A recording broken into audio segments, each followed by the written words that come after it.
Welcome, friends. This is Harshad Parekh inviting you to listen to some of my short writings on philosophy, religion, psychology, spirituality, education, Krishnamurti, and nature. I hope you have a good listening. This is audio tape number 85, article number 551. It is about intelligence. In the physical world of matter, action and reaction are equal and opposite. This is Newton's third law of motion. If you throw a ball on the wall throws the ball back to you. This law also applies in the psychological world when intelligence or awareness is not functioning. If a person insults you by saying something unpleasant, you too will react immediately by insulting him, by feeling hurt and getting angry. But human beings are capable of having intelligence or awareness in which they do not react immediately. They can listen to the unpleasant words, see non-verbally if those words are true or false.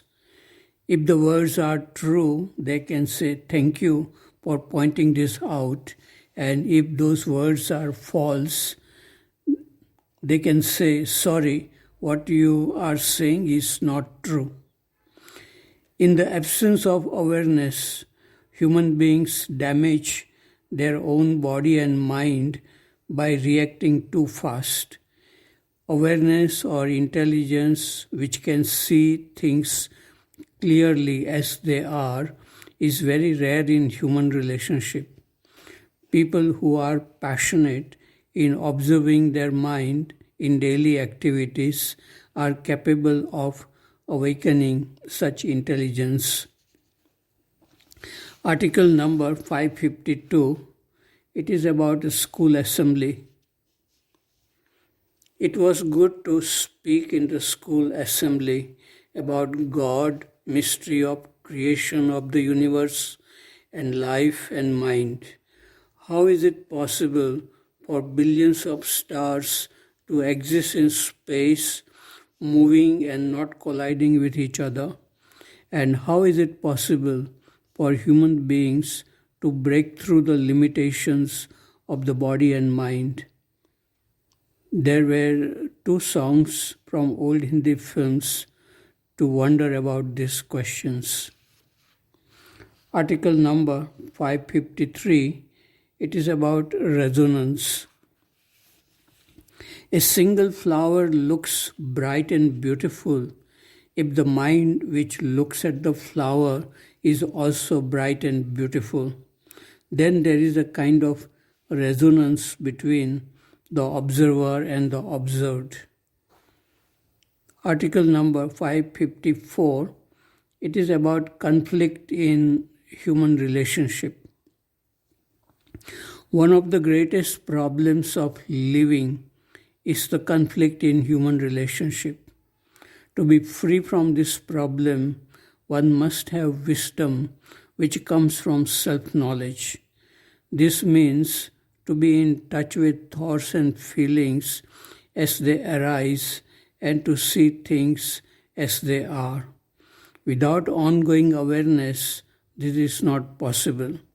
With awareness, thoughts and feelings function most efficiently and do not cause any problem.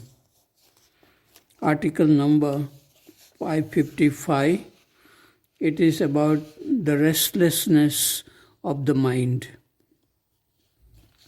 One teacher said, quote, in order to make this subject more interesting, sometimes I show films to my students. They find these films interesting for a few minutes, but then they feel tired and bored. So I ask them, What do they like to do? They like playing some games on the field. So I take them on the field to play games. They enjoy the game for a few minutes and again feel tired and bored. They have many subjects to study, which becomes a big burden, and that creates fear of examinations too.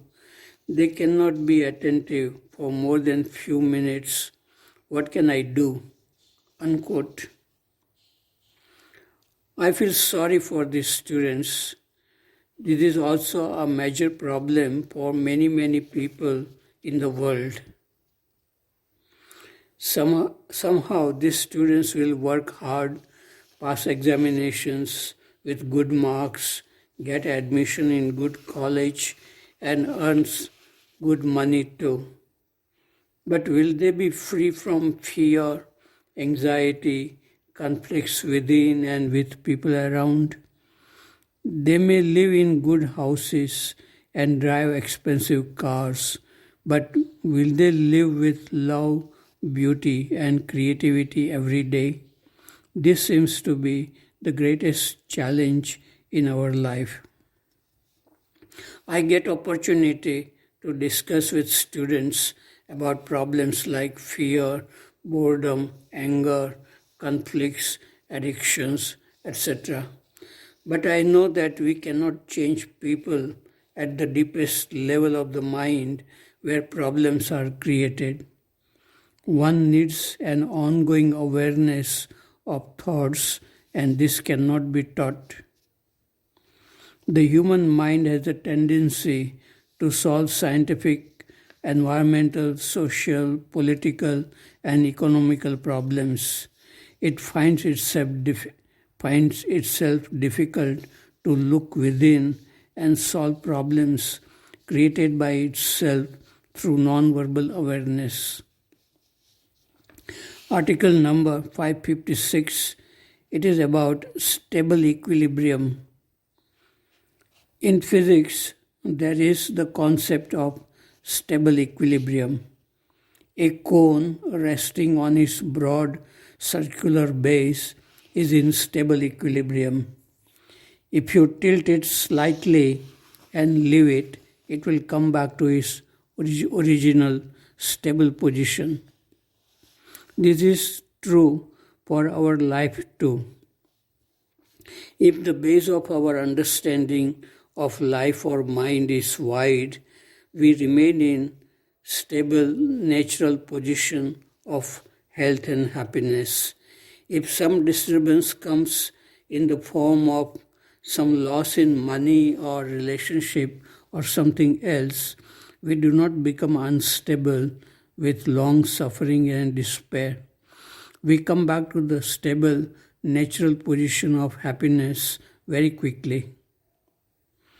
Article number 557, it is about a beautiful morning. The orange full moon was shining brightly in the western sky when I came out from my room at 6 a.m. and then I walked to the dining hall for a cup of tea. It was a great pleasure to walk on the Astachal hill and meditate on the beauty of life on this planet. Morning is the best time to feel the coolness and freshness of air and softness of light, in which even the dried leaves of a tree look beautiful. Article number 558. It is about violence and religions.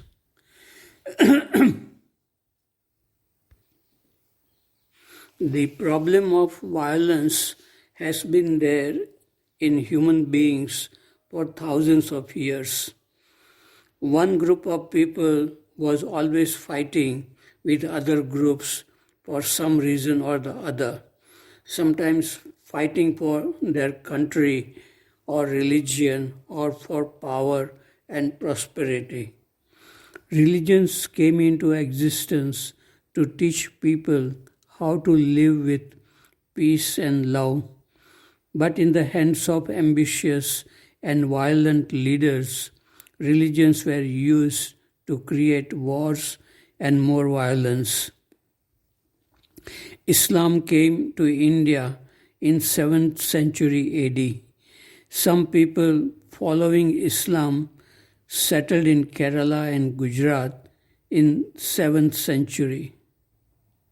In North India, Islam came in 12th century with invading Turks. Then Mughal Empire came for few centuries in India, and some Hindus were converted to Islam, sometimes forcefully. Since then, Hindus and Muslims have been fighting in India because of ignorance of their own religion. That is why the great poet and mystic Kabir criticized both Hindus and Muslims for their ignorance of religions. Religions do not teach fighting and killing each other. Gandhiji tried to create peace between Hindus and Muslims during riots in 1946 and 47, but he was not successful. The religious conditioning is much deeper than we think. In 1950s, a film Dul Ka Phul was made about an abandoned Hindu child brought up by an old Muslim who teaches the child to be free from violence while singing a powerful song. This song says, "Be neither a Hindu nor a Muslim. Be a true human beings. Religions do not teach to hate and kill. Only rich and powerful people in politics create hate and violence for their own ambition." In today's school assembly, I talked about the importance of creating peace within us and living and doing everything from such a state of mind. Another song which I played in the assembly was a Krishna Bhajan written by Shakil Muhammad, composed by Naushad Ali and sung by Muhammad Rafi. Naushad Ali explains beautifully how this bhajan was composed in Rag Malkauns for old film Baju Baura. Worth listening this song with eyes closed and with silent awareness. Man tarpata Hari Darshan ko aaj.